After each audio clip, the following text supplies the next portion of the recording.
আজ হবে অনুষ্ঠান বাড়ির মতো মাছ রান্না। কিছুদিন আগেই একটা নেমন্তন্ন বাড়ি গেছিলাম, সেখানে দেখলাম ঠিক এইভাবে মাছ রান্না করতে, আর খেতে হয়েছিল দুর্দান্ত। আর সময় লেগেছিল কিন্তু খুব কম। তাই আজকে কিন্তু বাড়িতে ট্রাই করব অনুষ্ঠান বাড়ির মতো মাছ রান্না। এটা কাতলা মাছ হোক বা রুই মাছ হোক, যে কোনো মাছ দিয়েই কিন্তু করা যায়, আর খুব সহজে খুব তাড়াতাড়ি হয়ে যায় এই মাছের ঝালটা। খেতেও কিন্তু দারুণ হয়। প্রথমেই একটা মশলা বানিয়ে নেব। সাদা কালো সর্ষে দিচ্ছি, সাদা তিল, আর দিচ্ছি পোস্ত। এটাতে গ্রেভিটা খুব ভালো হবে। দিয়ে দেব দুটো কাঁচা লঙ্কা, ঝালটা নিজেদের স্বাদ অনুসারে। দেব সামান্য একটু নুন, দিয়ে খুব ঘন করে একটা পেস্ট তৈরি করে নেব। আমি নিয়েছি 1 কেজির মতো রুই মাছ। আমি রুই মাছে করছি, আপনারা চাইলে কাতলা মাছেও করতে পারেন। তো আমি মাছটাকে ভালো করে ধুয়ে পরিষ্কার করে নিয়ে নুন আর হলুদ মাখিয়ে নেব। কেমন লাগছে এই রেসিপি জানাতে কিন্তু ভুলবেন না।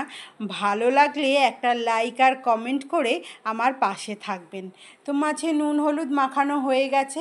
কড়াই সাদা তেল খুব ভালো করে গরম করে নিয়েছি, আর মাছগুলোকে দিয়ে আমি বেশ লাল লাল করে কুড়মুড়ো করে ভেজে নেব। আপনারা চাইলে একটু হালকাও ভাজতে পারেন, তবে আমি একটু লালচে করেই ভেজেছিলাম। হালকা ভাজলেও কিন্তু খেতে খারাপ হবে না, দারুণ লাগবে খেতে।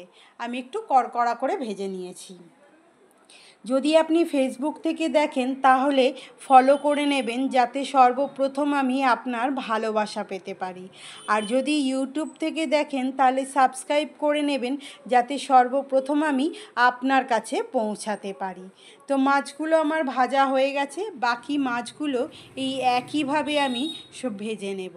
লেজা মুড়ো যা আছে সব কিছু আমি এই একইভাবে গরম তেলে দিয়ে বেশ লালচে করে মুচমুচে করে আমি মাছগুলো ভেজে তুলে নিলাম। কড়াই ছিল অনেকটা তেল, একটু তেল কমিয়ে নিলাম, আর ওই তেলেই দিচ্ছি আমি ফোড়ন।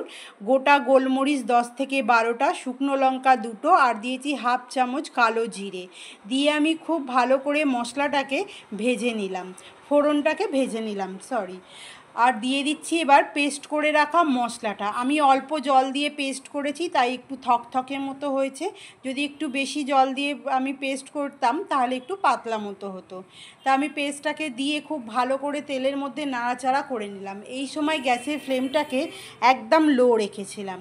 দিচ্ছি স্বাদ অনুসারে নুন, দিচ্ছি একটু চিনি সর্ষের খার ভাব কাটানোর জন্য, দিচ্ছি একটু হলুদ, আর দিচ্ছি কাশ্মীরি লঙ্কা গুঁড়ো, দিচ্ছি জিরে গুঁড়ো, আর দিচ্ছি একটু ধনে গুঁড়ো।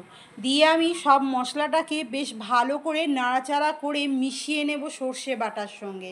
তবে এই সময় কিন্তু গ্যাসের ফ্লেম একদম লো রাখতে হবে।